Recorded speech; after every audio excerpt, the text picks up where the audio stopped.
On a personal note, I think Bitcoin will play a significant role in ensuring the freedom of Iranian people to fight the current regime.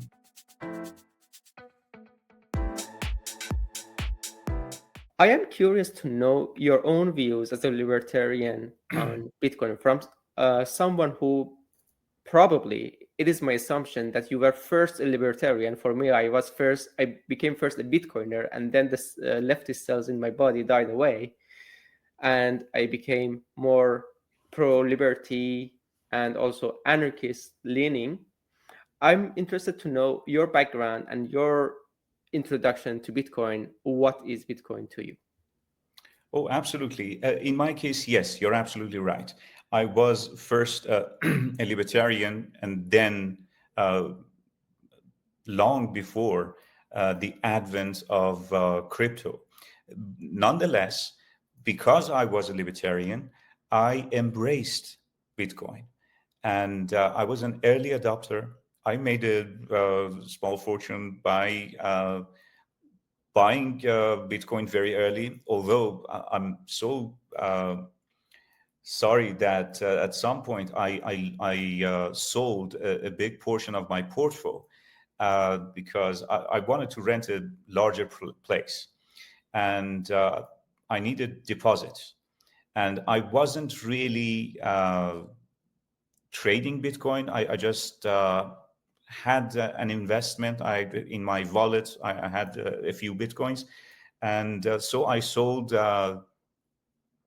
If I'm not mistaken, 5 Bitcoins to to get my deposit. And at the time, if I'm not mistaken, Bitcoin was about $1,000 a Bitcoin. So I sold 5 Bitcoins, $5,000, uh, got my deposit, and later on, I regretted that decision to this very day. Nonetheless, I embraced Bitcoin. I loved the technology, the concept behind it. And I think, unfortunately, because of government overreach, Bitcoin couldn't really realize many of its potential because of all sorts of rules and regulations and limits imposed upon Bitcoin. Otherwise, I think today we should have been using Bitcoin, different aspects of Bitcoin and crypto, I should say, different aspect of crypto to achieve many services that we want to, from signing a contract with someone, renting a home, or and that all of that could be achieved using crypto. And I think crypto is the future. I think there is still a great deal of potential. And on a personal note, I think Bitcoin will play a significant role in ensuring the freedom of Iranian people uh, to, uh, to fight the current regime. And I have been saying that. I've met a few US politicians in the past couple of years, and each time I have been repeating this sentiment that because the US politicians are talking about how can we help Iranian people, because they know there's a rift, there's a disagreement between Iranian people and the Islamic Republic regime. And Iranian people have been very clear, saying very out loud, taking every chance to say that the regime is not representing them, and they want to live their own lives.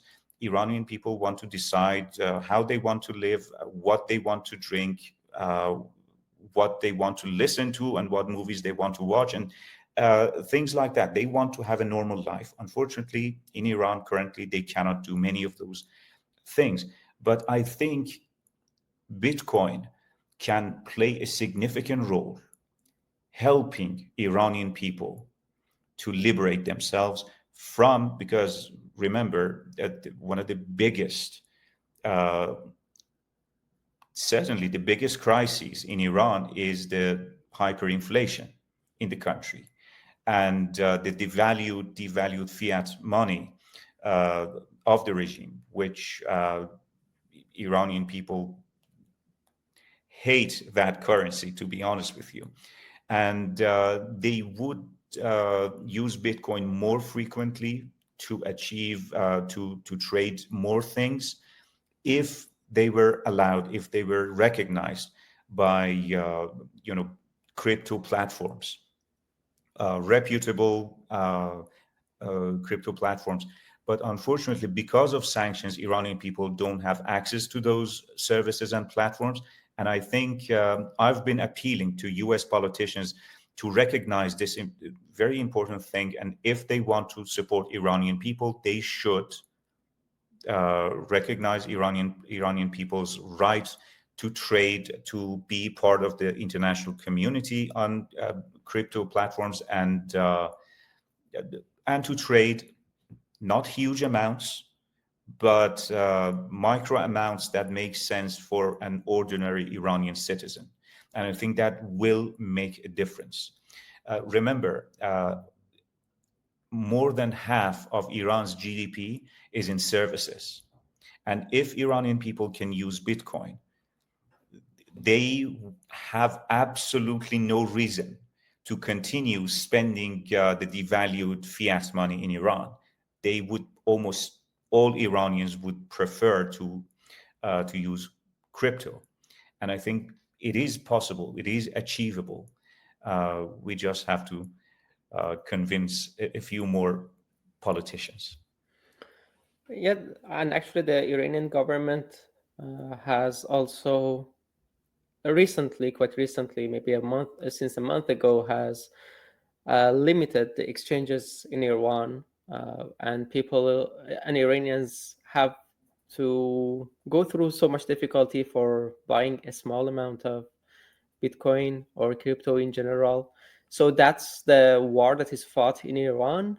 And the other problem is the sanctions. And that seems to me a great um, proposition, but how actionable do you think it is? Because when you talk to an American politician, AML laws are written into, infiltrated into their bones.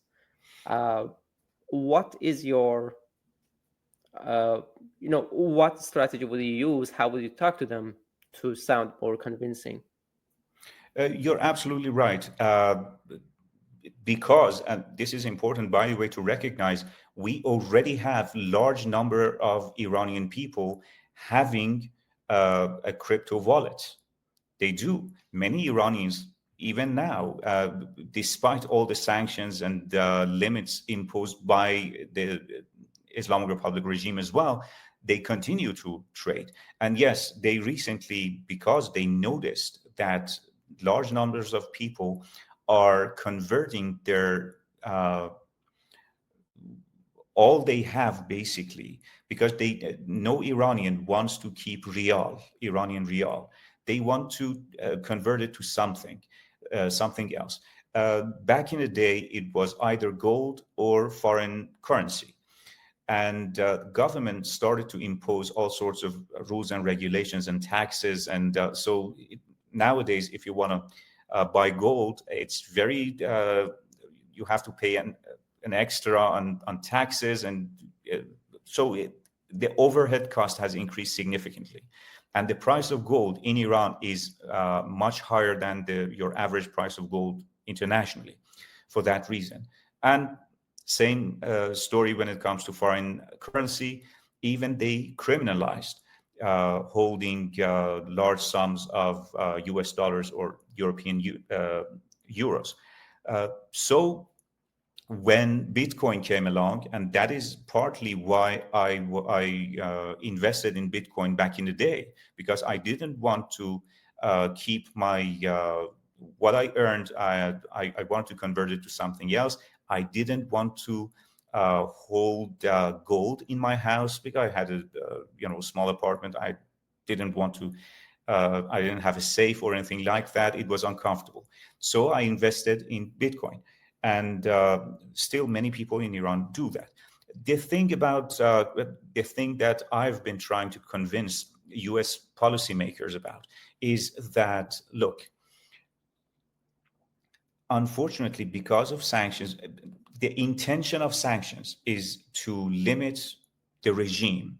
It's not trying to really make the life of ordinary people more difficult. At least that is not the intention. So it is as if we, the Iranian people, don't exist to the international community when, for example, we want to open an account and on any reputable platform, which is a bad thing. But there is no price for the U.S. policymakers. Uh, my pitch is that allow an Iranian person to trade less than $2,000 a month, and they will provide credential so they can post their passports to be confirmed. So the KYC policies can recognize Iranian people, can admit Iranian people, and to be able to trade on, say, crypto.com or whatever, Binance or what have you. And and I have received some positive feedback from certain policymakers, but we have to do much, much more, and we have to be able to convince more policymakers, which I would say would be more likely in the President Trump's administration, because he's pro crypto to a degree, and I think if he sees a way that doesn't cost U.S. taxpayers anything, basically, to empower Iranian people to break the yokes of the Islamic Republic and to be able to trade outside the fiat money. It is a beautiful way of undermining the regime. It is a beautiful way of limiting the power, because at the moment, that is a byproduct of fiat money, because the government can tax you by imposing inflation, basically. They are robbing your pocket. And Iranian people can use Bitcoin. The regime would never be able to do that again. So I think it's feasible, to be honest. The more I think about it, the more I talk about it. Yeah, that's actually a very good convincing point, that it doesn't, cost them to remove those laws, and actually imposing them is what is costly.